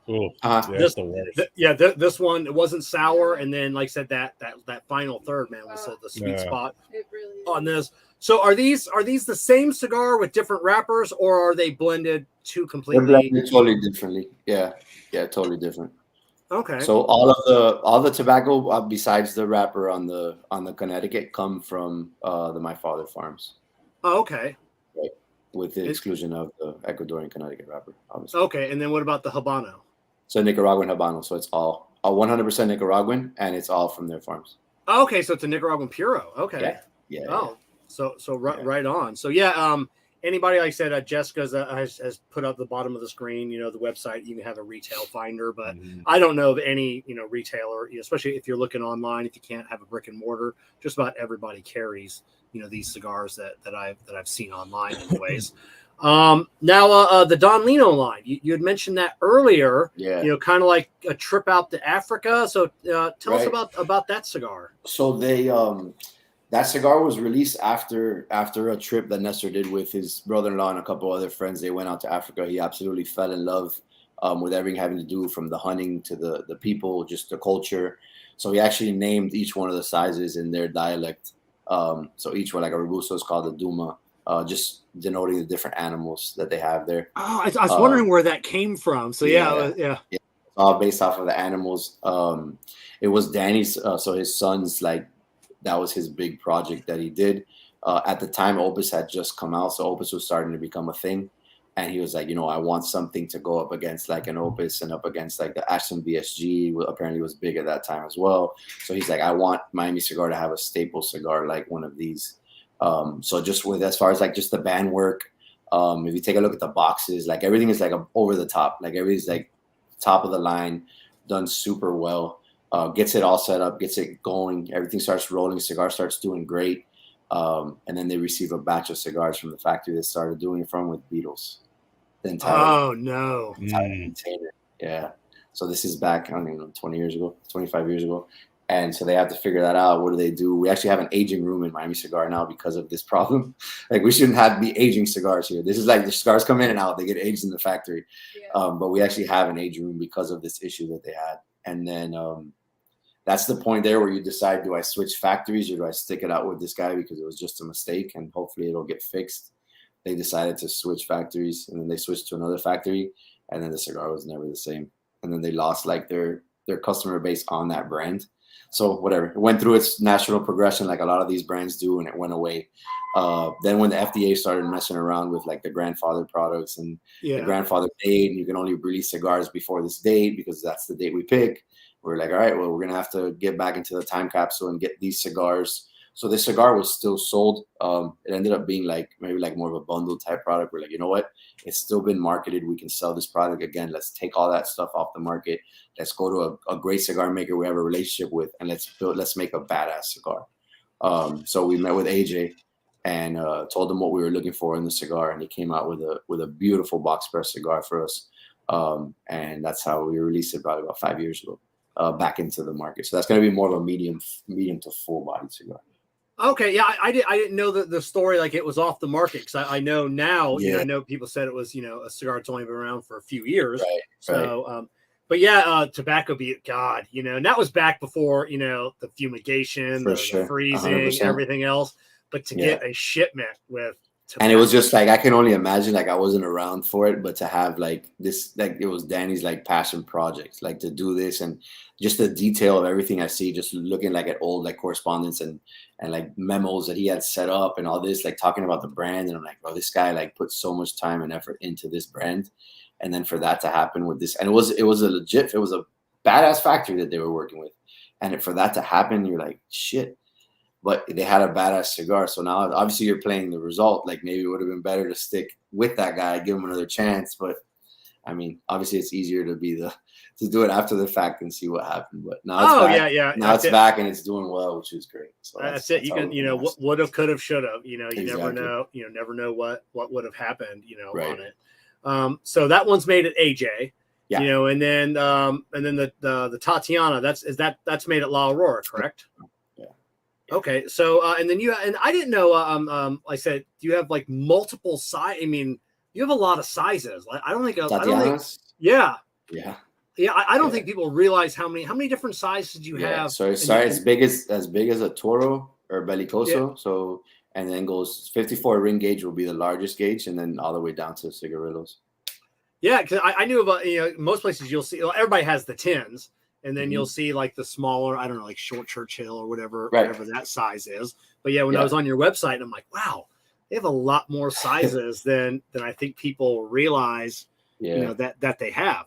And that is, you guys, you're in what, 25? I think I read 25 countries. 25 countries in total, but the United States that's the bread and butter. It's not even close. Like we do great work in the US. So.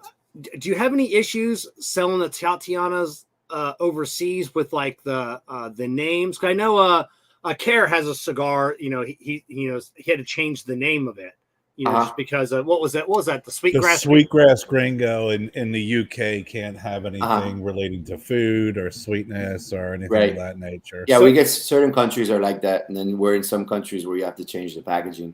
There's just some simple green packaging with Arial font and like the same size. It's just horrible with huge warning labels. But I mean, whatever. It is what it is. That's what we have to do in those countries. So that's what we got to deal with them. And as long as their volumes warrant it, we change the packaging on it. We run that's what I was going to ask. Does the volume warrant? Obviously it does if you're still selling. The cigars. Right.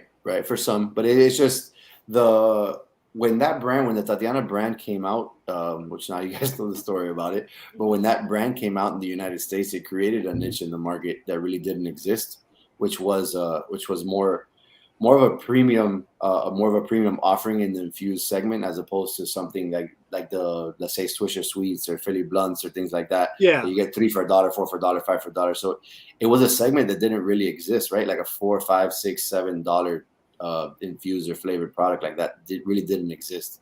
So it created this market where then after like CAO had their flavors and these other guys came in with their flavors as well, creating this market where in a lot of countries, basically all of them, it doesn't exist. So we're trying to create it. So some people just don't get it. Like some countries, and I understand them totally. They're like, what? But this price point for this product doesn't make sense. This type of product should be priced at this point, at this price point. I'm like, well, no, it shouldn't. Like in the US, it's priced at this point, and this is why it works, because it's considered to be this, this, and this. And they're like, oh, well, that won't work here. Like, okay, it's fine. I know I'm willing to try it. If you guys aren't willing to try it, that's fine. We'll move on. So the countries where we're not at is that we haven't found that person that's ready to say, you know what, let's try it. Let's give it a try and let it go. Do they expect it to be less? What's that? Do they expect it to be less because of the flavor? Well, that's because, right, and that's the only thing there. So there's like a brand called Cafe Creme, which is big internationally, and that's what they know and they compare it to, but it's not even anywhere. I mean, like cigars, right? There's different range of quality of cigars. Mm-hmm. So we're trying to present something that really doesn't exist there yet. Right. So they're like, but Nestor did it here. Like he did it here, and now it's become a segment, and there's other brands that are benefiting from it too. We're all doing great with this. It's awesome, but it's a segment that really doesn't exist everywhere. And that should be, when you go somewhere, it's like, I'm not introducing a new cigar. I mean, we made this brand work in the United States. If it can work here, it can definitely, it can work everywhere. Right. And then I know the downfall of working overseas is, like, you can't go to, in a lot of countries, you can't go to a lounge. You can't go to a brick and mortar. You have to deal with, you know, these brokers, or you know, Correct. and like you said, if you can't get in with one, you don't have an option. Right. So that's always been the challenge, and we've since going back to the size, like so that it's harder for us to scale just because of the size that we're at, and we are a family-owned business, and we operate that way. So it's always like, okay, so who's going to run international sales is always a little bit of a challenge. And then who do we get? Okay, let's get an outside advisor to help. So we've done that in the past, or we've put one of our guys focused to that. And it takes a lot of time. You got to get the right people in the right context to make it work. Now you're paying a guy, you know, just to do that, you know, and it's just like, then it's like everything. You got the special packaging, another employee, and it's like, is it worth it in the end? You know, correct. So, yeah, correct. Do you find that some of the countries that have where hookah is big because of all the different flavors of hookah are a little bit more receptive? Some of them are, but for whatever reason, we can't get. So they're receptive to that initial order. So we get them to bring that product in just because they have a consumer base that's similar to it. And they're like, all right, maybe this could work also if this is already working. For us, though, it's just on a lot of these places, it's the next one, like the next order, like to really get it rolling. If we get a second one, then the third, fourth, fifth, sixth, like it's happening, like the brand is going. But a lot of times between that first and second order, it takes so long, and and then I'm so limited, right? Like if we're selling to any retailer in an area here, if something's not working, there's so many, like there's a lot of ammo that I have to help. Like if it's like if we're going to send somebody out there to do an event, or if we're going to send signage, or we're going to send like promotional goods, or we're going to do this or educate the staff, like things like that, where internationally it's just so far and I don't know the market. I'm kind of shackled. I hate it, but you're shackled as to like what, like, okay, well, this is what we're going to do this. No, that's illegal in our country. You can't do that. All right, great. We're going to give away a bunch of swag. You're not allowed to do that, you know? You're like, all right, well, then we could do a Zoom, and we'll do a Zoom, and we'll educate them. Oh, no, but they don't speak English. I'm like, okay, perfect. Let's do So it's like, it's tough, right? We still try, obviously. At the end of the day, it's the hustle. You got to try to make it work. But there are some spots that are a little bit more challenging than others. That's it, and it's tough to send somebody over there. You know, like I said, you send a guy over for a week or 2 weeks, and with hotel, I mean, you're $10,000 on sending someone over there to make a couple $1,000 and say, I don't know, it's tough. Spinning wheels. Yeah, you're like you said, just spinning your wheels over there for sure. How worried are you guys on the flavored tobacco ban that seems to be popping up? California was the first. Now there's still no, there's still no like what's flavored, what's not flavored. What's correct. Correct. Have you guys been essentially kicked out of California yet? Are you still selling out there? What's going on? No, so the FDA, obviously that's a huge concern for us with Tatiana. It's very important to the family and to the company as a whole. So the best we can do is just, be familiarized with everything that's going on, try to educate ourselves as best as possible, partner up with a lot of other manufacturers in our area, just so we can bounce ideas off each other, make sure ultimately we make the best decision possible based off the information that we have. But like what you said, Kevin, the exact information as to like what exactly they're looking at, or what exactly is this ban about, or this new law about, like in California, for example, like what is a characterizing flavor, what is not. It's very vague, right? So it leaves a lot to be asked. You want to have more information on it, but at the same time, maybe you don't, right? Like, so maybe it's okay just like that. Because that's what I was wondering. Just don't ask too many questions, and right. So you leave enough ambiguity that then, okay, well then our interpretation or our legal team's interpretation of this law allows us to sell these 3 items, but maybe not these 2. Or these sizes and not these sizes. So that's the type of thing that is kind of like hit or miss, which is what we're playing, and we're working it that way. And again, just being having our ears ready to listen to whoever's out there. We do have some good partners out there that are competitors of ours, but at the same time, we work together to make sure what our legal team is telling us is what your legal team is telling you. What are you hearing here? What are you hearing there? People that have ins with big tobacco are big for us too, because those guys are ultimately the ones with the biggest bucks that are throwing around the initiative that they want. So what are they really trying to do? Because ultimately, their track is what it's going to be, right? Like if somebody's going to win out here, it's going to be the guy with the most money, and the guy that says, okay, I want it, the regulation to go this way, because if this happens, I keep 4 and I lose 1, let's say, for example. So then we need to, on our side, I need to know that as best as I can to prepare my product, my portfolio to fit into those 4 as best as I can. Like if it's a band by size or a certain flavoring or certain something, just to be prepared to be able to make that jump or make that move if it's necessary. But then the challenge is like if we're so like confident, all right, I think this is where we're going. You don't even want to jump the gun and do the change ahead of time because then maybe it's a waste of time. So it's like, and then I cause confusion for my customer base that's super loyal and super behind this brand. And then I'm going to do the change when ultimately I didn't even have to do that change. So it's like, it's just like a wait and see, and it's a horrible feeling, but it's a feeling that we've had since the Obama administration when they switched us to the FDA from ATF. Yeah. And it's kind of just been like a cloud that's there. And it is what it is, like it's there. We're going to continue to do business. Our retailers and consumers continue to support us, and we'll keep moving forward with it. And just be prepared for the decisions that are made and be able to adjust and move on the fly. They leave enough space and ambiguity where the people who make the most money are the lawyers. Yep. It's true. Yeah. That's it. That's who ultimately wins in anything. Yep. But yeah. So hopefully, I don't know. Hopefully this year we'll get more more info, because that's the one thing. It's just we're still not getting any info at all. They can't even define what a cigar is, like a regular cigar. So it's I don't know. It's crazy. It's taken since 2008 now. Yeah. They're taking all the regulations with cigarettes and they're trying to squeeze a square peg into a round hole when it comes to cigars. And it's because the T word, tobacco. You hear the word tobacco, everyone runs in the other direction because it's evil. Mm-hmm. And it's just, regulations and power has really replaced common sense. And even a lot of the studies and the information has been shown when you compare, cigars, addictiveness, the dangers, et cetera, versus cigarettes. But, I was heavily involved with that years ago, and it blows my mind. It just does. Yeah.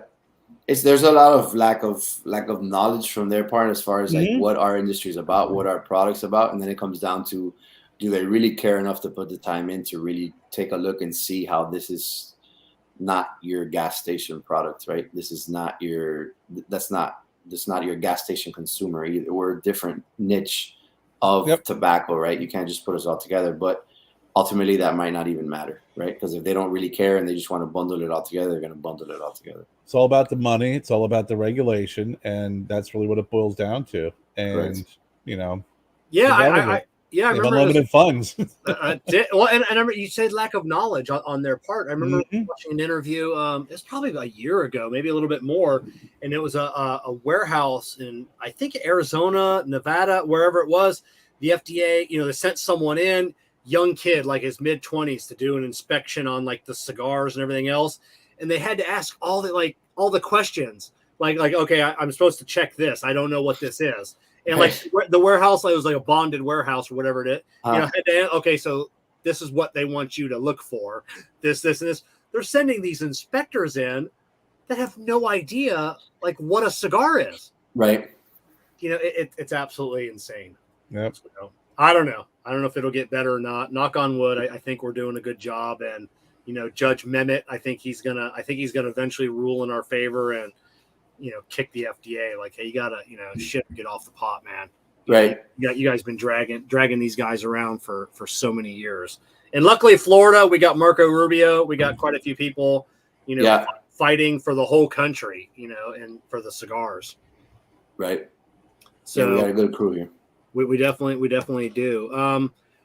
We've mentioned La Aurora a couple times. One thing that you guys just I think it's like exactly a month ago today, or they took over their own distribution. You guys have been distributing their cigars for 30 years. You guys have been 30 years. Now, did that have anything to do with? I know you guys made an announcement back in 2020, downsizing your staff. Yeah, was that because of that, or 100%? Okay. I wasn't sure if you knew they were going to eventually take over themselves, and then you downsized.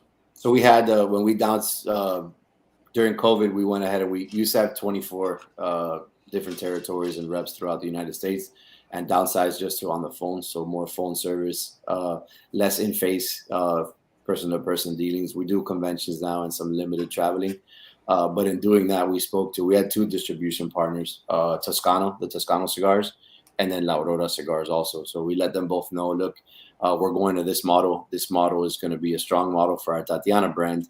But for some of the other brands, it's probably not going to be the most beneficial or efficient for your cigars. We appreciate like all the love and all the everything you guys have done for us, but we understand if moves need to be made, you guys need to make some decisions here. So Toscano right away was ready. They had their base in Scranton already in Pennsylvania, so they had a U.S. entity. They had the whole thing. They were able to move out and do that after a couple of months. La Aurora, I wasn't sure if they were going to go to another distributor. We always told them, the best thing is use us, right? Like use this opportunity that you do have Miami Cigar. You're still selling your product anyways. Take your time and build your own entity. Like build your own entity in the United States. And if you're going to go for it, really go for it. Like don't use another third party. Like let's go ahead and go all the way, balls to the wall and do your own thing and get it set up. So they started hiring people in January. March was the last year that we sold the product. And then we sent over to them everything that we had. And they started April 1st selling their product. So it's a transition for a lot of customers and stuff. But were you guys helping them out during that process? Because I know you got, they're what helped make, Miami. So I'm assuming everybody is still really close. 100%. Yeah. We helped them through the whole transition, meeting with the different guys that they were hiring through the process, making sure we got everything set up. If they're anything that they needed from us, basically any historicals or anything like that, we got that to them as well, just to make sure. We worked the brand, like you said, for 30 years. I don't want to see that brand go away. Like I want to see that brand continue to grow and to flourish in the market. So hopefully that works for them. Yeah. Do you know if they brought back any of your guys that had worked with you? Yeah, they have. Well, they have one so far, and I think they're still trying to fill out their team. But they have one already from the old team, and then they hired a couple guys from the cigar industry, but not from the Miami Cigar Tree. Yeah. We have a lot of Miami Cigar Tree guys out there. I get to see them at the conventions, which is awesome. Like to get to see our guys is like that was the worst day. Honestly, the worst day of my life was having to talk to. It was 18 Zooms in total. Yeah. And do the best we could for them. And we're able to get all of them except one in position in the industry even before they stopped getting paid for Miami Cigars. So it all worked out. Okay. Yeah. So everybody was good and taken care of. And that was the hardest part was like, look, this is a horrible situation right here. It's a horrible call. I know like neither one of us are comfortable right now with this, but, once you get over that like initial shock, you need to use me as a resource. You need to find out in your territory what companies are hiring. And I promise you, right when I hang up on the phone with you, I'm going to call that customer. I'm going to call that manufacturer up, and I'm going to tell them that they need to hire you. And so it worked out for the most part. Everybody. There's some guys that wouldn't. I had to text them like, "Hey, come on, man! Like, let's go. I've been your brother for 10 years. Like, we're doing this together. And I'm going to get you a spot." So we have guys all over. We got just with Pepin, with Perdomo, they're all over the place. Forged has a couple too. Yeah, there's a couple guys everywhere, which is cool. I just like to see everybody, and then like I said in the conventions, we get to see them again. Yeah, have a good time. Yeah, because these were your family. You work with someone for 10 years. That's your family. It's tough to see them go. Yeah. Now with the agreement with La Aurora done. Are you guys looking to expand Miami Cigar? Are you looking to do more cigars, in your portfolio? Or so it's funny that you were talking about the word boutique and that whole feel. So it's a situation where we're at now that we don't have the army on the streets, right? Like doing that face-to-face sales, smoking the new samples with the customers and all of that. So what you'll see now in the coming years, so starting with PCA right now, we'll release a commemorative cigar for Nestor's 80th birthday.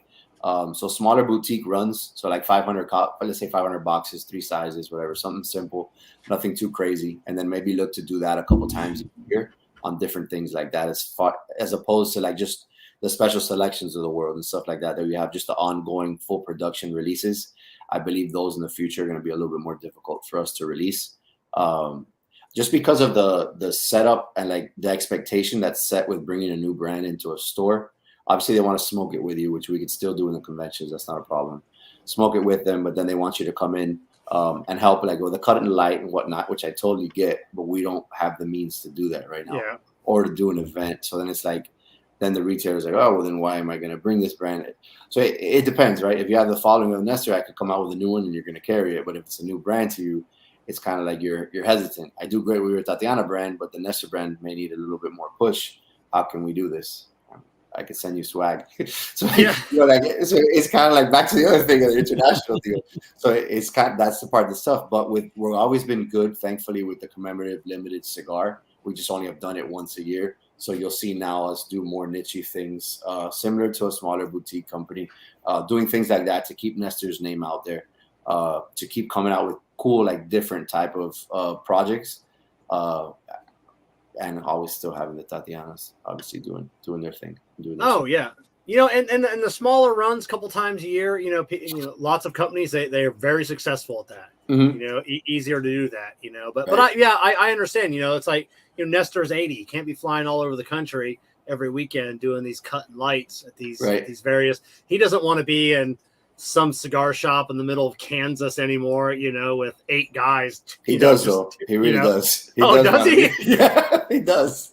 He does. I just like, man, we can't do that. You can't be traveling every day. Like, you need to relax.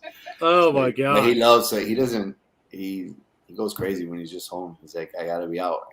I mean, look, when he's home, he's out still. He goes to 4 or 5 shops every day doing that. So he really loves he's a salesman. He is the true definition of salesman. He's got to have a picture of his face.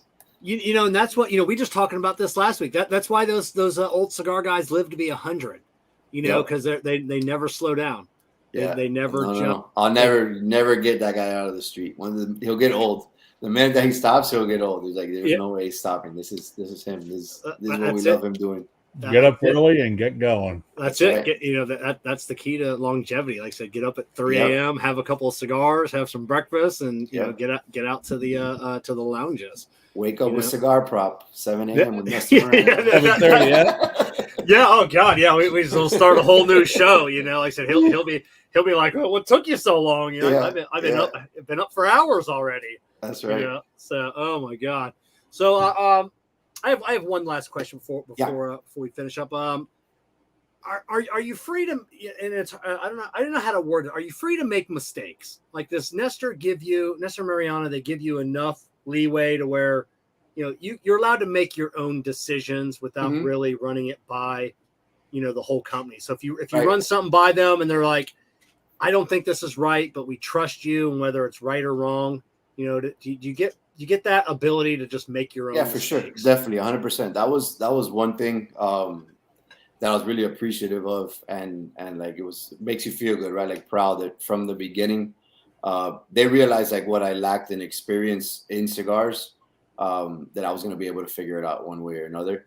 And then just like I was talking to you about getting out of the chef's kitchen, like that was a mistake right there that we realized we got out of it. We never did it again. So it's okay to think outside of the box, and they believe in that too. They believe in just letting you do your thing. But when a mistake's made, just to make sure not to make that mistake again. So that's the main thing there, just to learn from your mistakes and move forward. If it works, let's continue riding that train. And if you want to come up with something new, let's do it.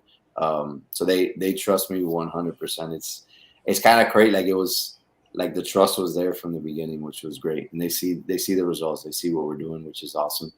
And they're proud of that. So they kind of just give me my space too, which is great. That is good, because that's not always the case in this industry. I hear it from the young cats in the industry. It's like, I got to go through my pops for everything, and and he's says no to this or no to that, and it's like I really think it'll work, and then they never get to find out, because it's so many changes, like everything in your systems, your background operating system, whatever your phone, everything's different now. Like we're all on the cloud base, like and they're like, what's happening? Like, what's going on here? I'm like, oh, I can look right now. I'll just pull it up. She's like, well, what do you mean? We're not in the office. How are you going to pull up the numbers? I'm like, no, you just do it. Like, it just happens. They're like, but is that safe? I'm like, is it safe? Yeah. Is it safe? Yeah. So I'm assuming he doesn't understand what AI is. So he's probably, not, Definitely not. He has no idea. He's like so confused with all of that shit. So how about social media in general? Is he pretty up on social media? Not so much. He doesn't have an email. So no emails for him ever. He has I wish I had a card. I would put it on the screen so you can see it. His card says Nestor Miranda. It's a white linen card. On the top left, it has the old Miami Cigar logo. It doesn't even have this logo. It's the old one that we had him before because he likes that one better, which is fine. He says that's his logo. This is my logo. Yeah. It's on the top left. It has Miami Cigar in gold, and it says Nestor Miranda, and under it says director. And that's it. That's it. That's it. That's the fax number. No, nothing. No number. No nothing. Yeah. Oh no, nothing. No way. It. That's Page it. Your number. No. I remember like so I work for Bridgestone, which is a $1 billion Fortune 500 company all over the world. Our last president of our company, Tires Plus, when he retired, I think he was probably in his 70s, and I remember talking to him the day before his last day, before he's getting ready to retire, and he got the letter I sent to him, because if you wanted to get in touch with him with like a company like idea or anything, you had to mail his office a letter. He didn't do fax. He didn't have an email. I mean, he's running a $1 billion company, and you had to send him a letter in the mail. Yeah. You know, so when they want to send Nestor an email, he gives them my email. Always. And I always now. Obviously, it's been a long time, so I'm used to it already. But I'll get these like off that random email. I'm like, what the hell is this? And I'll look at him like, I'm like, Nestor, I got this email. He's like, oh yeah, print that for me. Yeah. Don't even read it to me. Just I'm like, all right. Can you print the internet for me? Just print like everything. My neighbor at Peanut, he's 85. Like, so he used to print the MapQuest directions when he would go somewhere, you know. And I'm like, it's just, and he had a smartphone, you know, but he would print the directions to somewhere. And it's like. The smartphone, the phone is, oh my God, at least twice a week, he'll come to the office and be like, Fiera, he's like, nickname, whatever. He's like, I don't know what's happening. I'm like, what do you mean? He's like, I don't know. Like, people call me, but it doesn't ring. Like, I don't understand. And I'm like, bro, you have it on Do Not Disturb again. Like, how did you do that? And he's like, I don't even know how to do that. So I turn it off. I'm like, here, you're good. You're back. And then he'll be like, American Airlines, it's not working. And I'm like, American Airlines not working. What do you mean it's not working? And he's like, you don't have the password. You got to put the password in. And he's like, I forgot the password. I'm like, all right, well, in your notes, you have your password. Just like, look at he's like, okay, where's the notes? I was like, forget it. Just give me the phone. I'll fix it for you. So it's a struggle always. Whenever there's like a new phone comes out or whatever, he's like, I want that phone. Oh, no, does he? Oh, he's always like, asking. No, a new you phone. don't want that phone. You don't. Or like he'll come to my house and everybody streams TV now, right? Nobody has like the box, whatever. Right. So I stream. He's like, I like how your TV works. I want to have my TV like that. I'm like, no. You have DirecTV, you have your box with your controller, you know how it works. Oh my God, can you imagine if he got one of those? You're dealing with the phone. He can come to the office with the phone. He'll bring you the whole TV. He'll call me. National Geographic. What's the number? It used to be 242. I was like, no, it's not changing. Oh my God. I could see him bringing the whole TV into the warehouse, into the office. Hey, there's something wrong with this. Yeah. Can you just plug this in and tell me what's going on? Oh my God. Yeah, but it's fun. It's fun. He's awesome. He's like, we travel, like when we used to travel more for cigars too. We travel together all the time. It's like my best friend. Like that guy, you hang out with that guy. It's like he makes me laugh so much. Like it is crazy. He's hilarious. He's hilarious. Next time I'm in Miami, I was down there a month ago. I'm gonna have to come down, maybe find out which lounge he's hanging out with for that day, and just show up there. And I love hanging out with the old guys, just the stories. Yeah. He's a storyteller, boy. Yeah. He's got a lot of stories. I can only really imagine. I'm gonna put it in his ear about the cologne. Like, hey, did you ever come out with that cologne? And be like, you know what? We should do that. I'm gonna get with Jason on that. We're gonna for sure. Finally, 30 years later, we're gonna make that cologne.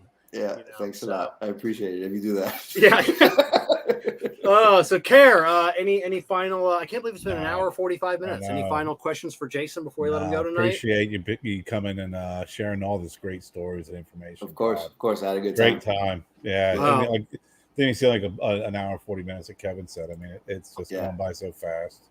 Very cool. So, whenever you guys are in the area or you ever get out to one of the conventions, definitely hit me up. Let me know so we can smoke a cigar and talk some more shit. I would love it. Yeah, definitely. Yeah. So All right, man. You have a great night. Thank you again. All right. Thank you, guys. Appreciate it. Take care. Thank you. Bye. All right. So everybody start typing in the word cigar for our Tapping Ash and Taking Names giveaway. The cologne idea will definitely. Oh yeah. I'm gonna put that out there. So in the meantime, let's hear a word from our sponsor, Corona Cigar.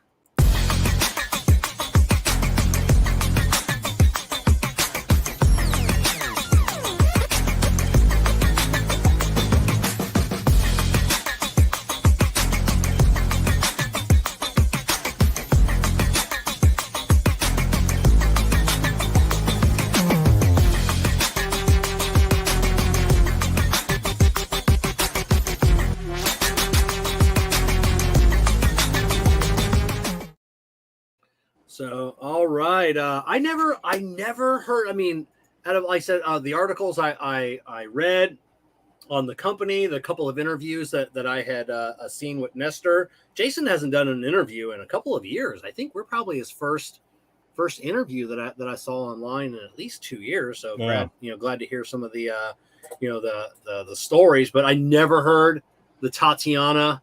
No, that's fantastic. Yeah. Just to say, I'm sorry. Here's some cigars, and then I think it is the world's number one, flavored cigar. I mean, you see those little tins everywhere, So all right, so let's get to the Tapping Ash and Taking Names giveaway presented by Amendola Family Cigars.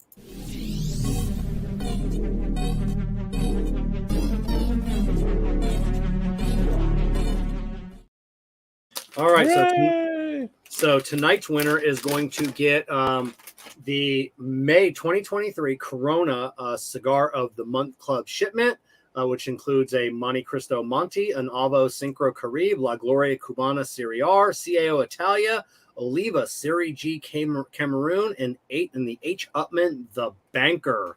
And then, like I said, in the going forward, each and every week, we're going to have our regular Tapping Ash and Taking Names giveaway with our regular prizes. And then we're going to be adding cigars and hats and tumblers from Miami Cigar Company. They sent us an absolute ton of stuff to give away. So let's go ahead and share this screen. And we'll pick the winner here. There's no question whether or not he watches Oak Island. Yes.